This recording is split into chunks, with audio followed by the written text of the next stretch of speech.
여러분 안녕하십니까? 목요일 아침 여수 MBC 뉴스 투데이입니다.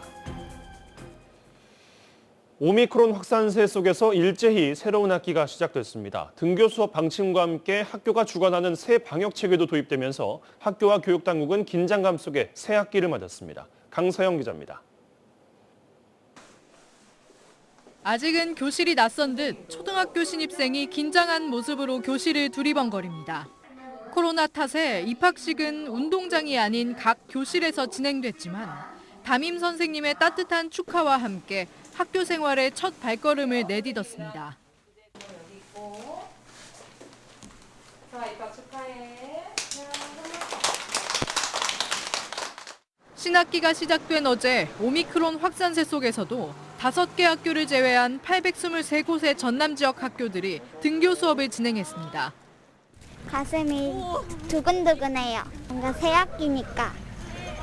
친구들 만나서 기분이 좋아요. 조금은 걱정도 되지만 학생들은 새로운 시작을 맞았다는 기대와 설렘이 앞섭니다. 코로나 때문에 좀 걱정이 되지만 그래도 빨리 코로나가 없어져서 마스크를 벗을 수 있으면 좋겠습니다. 교육당국과 학교들은 긴장 속에 새 학기를 맞았습니다. 전면 등교에 맞춰 학교가 방역을 주관하는 새 방역 체계도 적용됐기 때문입니다. 학교에서 확진이 되면 이젠 학교가 접촉자를 조사하고 진단 검사를 진행한 뒤 원격 수업 전환 여부도 재량에 따라 결정합니다. 학생들과 교직원들은 등교하기 전 신속 항원 검사 키트를 사용하고 그 결과를 자가진단 앱에 기록해야 합니다. 네, 새로운 방역수칙이 생겨서 학교는 조금 더 엄격한 부분이 있긴 합니다. 건강한 학교 생활을 할 수 있을 거란 기대감이 있습니다. 전남도 교육청은 학교에 자가키트를 배부하고 학교와 보건소 간의 협력 방안 등을 구축하고 있습니다.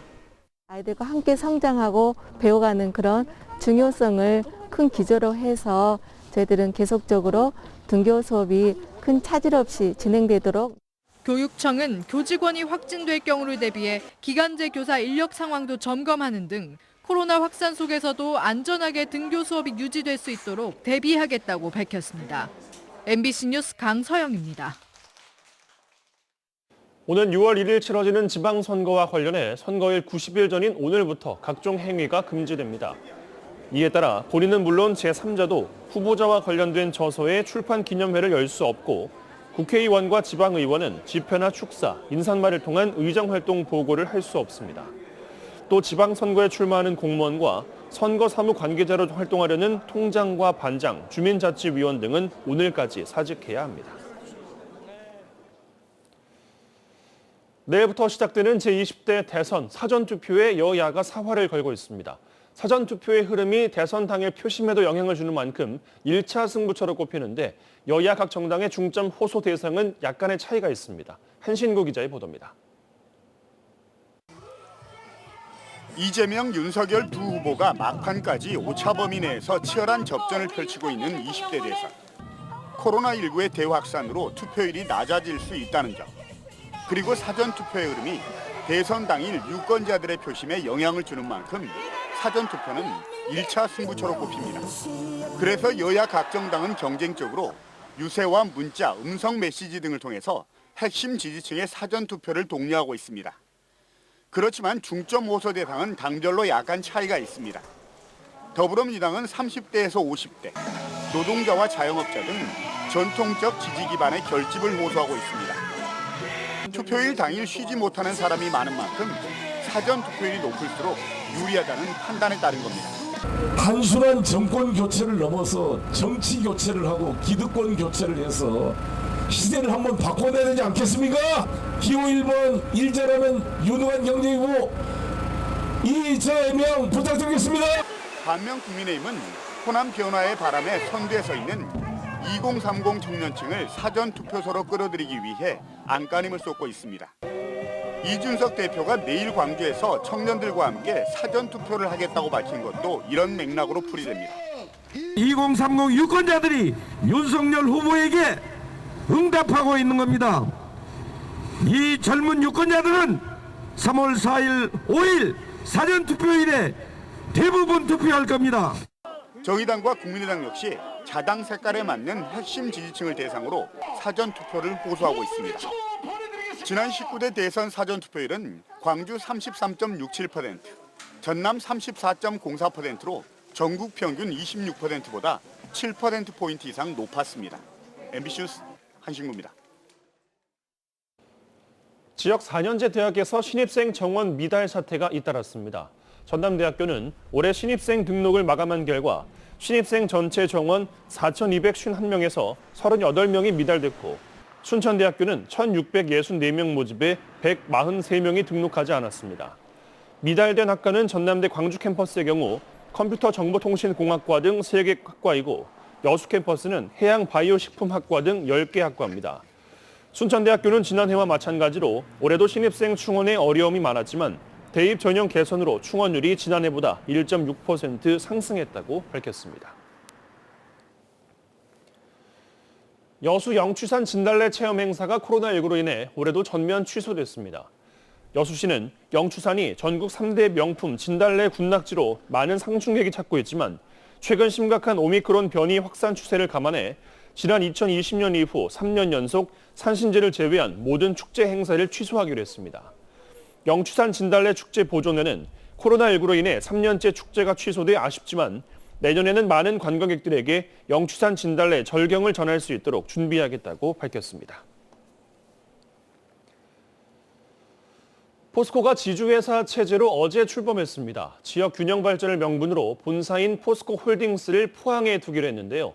포스코는 광양 민심을 달래기 위해 광양의 대규모 투자 계획을 제시하고 있지만 지역 내에서는 포스코 본사의 광양 이전 등 지역과 함께하는 근본적인 책임 경영 비전이 필요하다고 말하고 있습니다. 김주혜 기자가 보도합니다. 포스코가 지주회사 체제로 본격 출범했습니다. 포스코 지주회사인 포스코 홀딩스의 본사도 당초 서울에 둘 계획이었지만 최근 포항으로 변경됐습니다. 지역 균형 발전을 촉구하는 포항 지역사회의 강한 요구와 대선 전 정치권의 셈법까지 맞물리면서 전격적으로 결정된 겁니다. 광양 지역사회는 강하게 아쉬움을 표시하고 있습니다. 현재 조강 생산량 기준 55%를 광양 지역에서 생산하고 있는데도 불구하고 상대적으로 소외된 것 아니냐는 겁니다. 아까 말씀드린 대로 포스코의 ESG 경영에 대한 입장을 조속히 듣는 걸로 해서 만약에 그걸 발표해 주신다 그러면 저희들은 또 더할 나위 없이 좋은 거죠. 우리 지역의 포스코하고 또 우리 시민들하고 기업하고가 같이 상생해서 광양이 발전하면 대한민국이 발전하는 거 아니겠습니까? 지역사회에서는 이쯤 되면 현재 포항에 두고 있는 포스코 본사의 광양 이전이 진정한 지역 균형 발전 아니냐는 주장도 제기되고 있습니다. 이와 함께 이번 기회에 불합리한 구매 계약 제도 개선 등 지역사회와 상생 협력을 위한 개선 대책도 필요하다는 주장입니다. 광양에서 벌어지는 사업에 대해서 충분한 자율권과 결정권을 좀 줌으로써 광양제철소와 광양 시민들 간에 또 광양 지역사회 간의 협력과 유대가 더욱 돈독해질 수 있다. 포스코 측은 광양에 올 한 해 동안 1조 7천억 원, 내년과 내후년에 3조 2천억 원 규모의 신사업 투자 계획을 밝히면서 지역 민심 달래기에 나섰습니다. 그럼에도 불구하고 이번 포스코 홀딩스 본사의 포항 설립으로 촉발돼 싸늘하게 식어버린 지역 여론, 지주회사 체제로 새롭게 출범한 포스코 입장에서는 적잖은 부담으로 작용할 전망입니다. MBC 뉴스 김주입니다. 전라남도가 8개 기업과 777억 원 규모의 지역 투자 협약을 맺었습니다. 전라남도는 순천 해룡산단 선박 부품 생산 공장 신축과 광양 플랜트 제작 공장 신설 등 총 8개 기업으로부터 306명의 일자리가 창출되는 777억 원 규모의 투자를 유치했다고 밝혔습니다. 전남도는 해당 8개 기업이 지역에 성공적으로 정착할 수 있도록 행정적으로 지원하겠다고 덧붙였습니다. 광양과 순천의 두꺼비 산란이 시작되면서 효과적인 보호 대책 마련이 요구되고 있습니다. 광양만 녹색연합에 따르면 광양시 진상면 비촌마을 앞 비평 저수지와 순천시 업동 저수지 일원에서 두꺼비의 산란이 관찰됐으며 앞으로 한 달 동안 비 오는 날 또는 습도가 상대적으로 높은 날 산란지나 서식지로 이동할 것으로 예측되고 있습니다. 광양만 녹색연합은 광양 지역 60여 곳의 소류지 또는 산란지 가운데 2곳이 토지 이용 계획 변경이나 개발 행위로 사라질 위기를 맞고 있으며 로드킬 역시 심각한 수준이라며 적절한 보호 대책이 필요하다고 밝혔습니다. 여수시가 웅천 소호관 교량 준공을 앞두고 전 시민들을 대상으로 교량 명칭을 공모합니다. 여수시는 오는 7월 웅천 소호관 교량이 완공됨에 따라 지역의 상징적 의미와 역사 문화적 특성에 맞는 교량의 명칭을 선정하기로 했습니다.